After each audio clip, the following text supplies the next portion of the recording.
ఈ మధ్య కాలంలో మనం చూస్తే పవన్ కళ్యాణ్ మీద ఏదైతే తాడేపల్లి గూడెం సభ తర్వాత హరిరామ జోగయ్య గారు లెటర్లు రాయటం ఇవన్నీ మనం చూసాం సార్. పవన్ కళ్యాణ్ ఏం చేశాడని హరిరామ జోగయ్య గారికి నచ్చట్లేదు తెలియట్లేదు.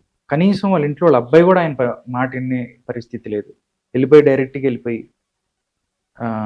సీఎం గారి సమక్షంలో వైసీపీలో జాయిన్ అయ్యాడు. బయటకు వచ్చిన తర్వాత ఉన్నాడంటే పవన్ కళ్యాణ్కి సంబంధించి తీవ్రమైన వ్యాఖ్యలు చేశారు. పవన్ కళ్యాణ్ ఎవరిని సరిగ్గా చూడట్లేడు, వాళ్ళని ఎవరినో అవమానించాడు, వీళ్ళని అవమానించారు, ఫైల్స్ తగలపడిపోయినాయి, కొన్ని 100 కోట్లు తీసుకొచ్చారు, ఇవన్నీ బయటకు వచ్చి చేశారు. దాంతోపాటు ఇంకా ముందుకెళ్ళి ముద్రగడ పద్మనాభంతో రాజకీయాలు చేయటం, కుల రాజకీయాలు చేయటం. పిఠాపురంలో పవన్ కళ్యాణ్ పోటీ చేస్తే ముద్రగడ పోటీ చేస్తాడంటే అక్కడ చేపిస్తారు. డైరెక్ట్గా జగన్మోహన్ రెడ్డి పోటీ చేస్తే సరిపోద్ది కదా సార్ పిఠాపురంలో. ఈ ఇష్యూని ఎలా చూస్తారు? పవన్ కళ్యాణ్ మీద కాపుకు సంబంధించి మేము పెద్దలను చెప్పుకునే వీళ్ళ దాడి, లేకపోతే వైసీపీ ట్రాప్ లో వీళ్ళు చేస్తున్న ఈ కుట్రల్ని ఎలా చూస్తారు? ఏం లేదండి, పవన్ కళ్యాణ్ అంటే ఈర్ష్య. పవన్ కళ్యాణ్ కోప నాయకుడు అయిపోతున్నాడేమో భయం. ఆయన ఏమో అందరి వాడిగా ఉండాలని ఆయన ఉంటాడు. వీళ్ళ కులముద్ర వేసి ఆయన ఆ చట్టంలో లాగేద్దామని చూస్తున్నారు.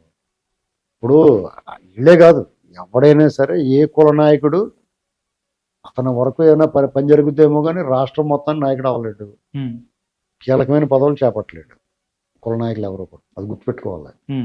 ఆ చట్టంలో లాగేద్దామని చూస్తున్నారు. ఆ హరిరామజోగి గారికి పని ఏంటండి, ఆయన చెప్పాలి, సలహా ఇవ్వచ్చు. అది కూడా సీక్రెట్గా ఆయనకి పవన్ కళ్యాణ్ గారికి మాత్రం చెప్పాలి. ఆయన పవన్ కళ్యాణ్ మానేసి మనకి చెప్తున్నాడు, లెటర్లు పబ్లిక్ లెటర్లు రాస్తున్నాడు. డైరెక్ట్ ఫోన్ చేసి లేకపోతే నార్మల్ చెప్పొచ్చు కదా. చెప్పచ్చు, మనోడు బాగుపడాలి, కొంచెం జాగ్రత్త చేసుకోవయ్యా, నువ్వు అలా చేయి ఇలా చేయని సలహా చెప్పచ్చు. ఆ సలహాలు కూడా గొంతం కోరికల కింద అవతలోడు సీఎనిలా చెప్పకూడదు, అది గుర్తుపెట్టుకోవాలి. ఏంటంటే ఇవన్నీ చూస్తుంటే ఆయన పవన్ కళ్యాణ్ కోసం చేస్తున్నట్లేదు, ఇదంతా జగన్ కోసం చేస్తున్నట్టు కనపడుతుంది.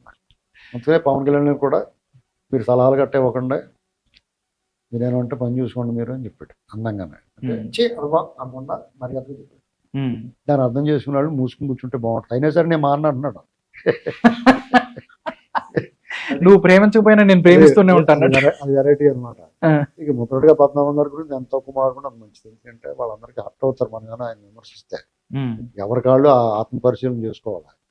ఆయన ఒకటే లెక్క కాపు రిజర్వేషన్ ఉద్యమం చేశాడు. ఆయన కాపు రిజర్వేషన్ ఉద్యమం చేసిన తర్వాత అందులో రైలు తగలబెట్టి ఇప్పుడు మన జిల్లాలో జరిగిన ఘటన జరిగింది.